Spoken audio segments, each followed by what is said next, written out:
কাল বাদে পরশু ডাকসু নির্বাচন। প্রচারণার শেষ দিনে নানা প্রতিশ্রুতির পাশাপাশি পাল্টাপাল্টি অভিযোগ। শেখ নুরুলদিন আবিরকে ভিপি ও নাফিউল ইসলাম জীবনকে জিএস প্রার্থী করে ডাকসু নির্বাচনে প্যানেল ঘোষণা করেছে ছাত্রদল।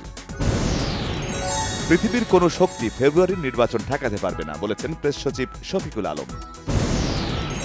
পুলিশকে 14-18-24 নির্বাচন মাথা থেকে ঝেড়ে ফেলার নির্দেশ স্বরাষ্ট্র উপদেষ্টার। অগ্নি পরীক্ষার প্রস্তুতির কথা জানালেন আইজি। বিএনপির স্থায়ী কমিটির সদস্য সালাউদ্দিন আহমেদ বলেছেন, কিছু অমূলক সংস্কার যদি আলোচনা ছাড়া বাস্তবায়ন করা হয় তা ভবিষ্যতে সমস্যা তৈরি করবে।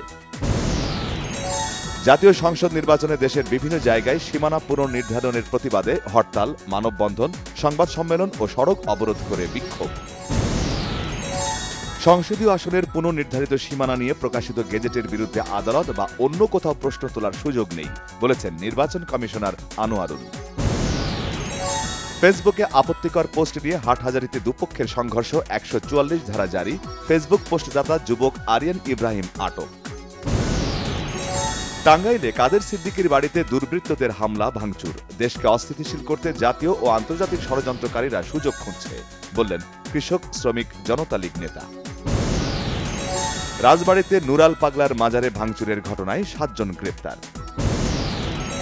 তথ্য উপদেষ্টা মাহফুজ আলম বলেছেন, গণমাধ্যমের প্রতি জনগণের আস্থা ফিরিয়ে আনার দায়িত্ব গণমাধ্যম কর্মীদের।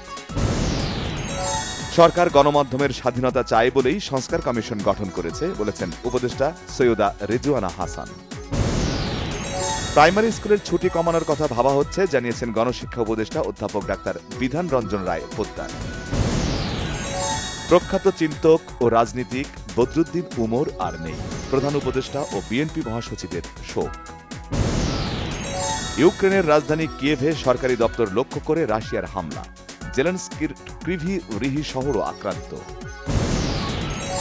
জাপানের প্রধানমন্ত্রী শিগের ইশিবের পদত্যাগ, নেপথ্যে নিজ দল এলডিপির বিভক্তি। এশিয়া কাপ হকির প্লে অফ ম্যাচে জাপানের কাছে বাংলাদেশের হার। বিশ্বকাপ বাছাই নিশ্চিতে খেলতে হবে পাকিস্তানের সঙ্গে। এশিয়া কাপে অংশ নিতে সংযুক্ত আরব আমিরাত বাংলাদেশ ক্রিকেট দল। ভেনিস চলচ্চিত্র উৎসবে সিলভার লায়ন পুরস্কার জিতে নিল গাজায় ইসরায়েলি হামলায় নিহত ফিলিস্তিনি কন্যা শিশু রজবকে নিয়ে নির্মিত docu drama the voice of Hind Rajab ছবিটি। পাঞ্জাবের বন্যায় ক্ষতিগ্রস্তদের জন্য 5 কোটি টাকার অনুদান দিয়েছেন বলিউড অভিনেতা অক্ষয় কুমার।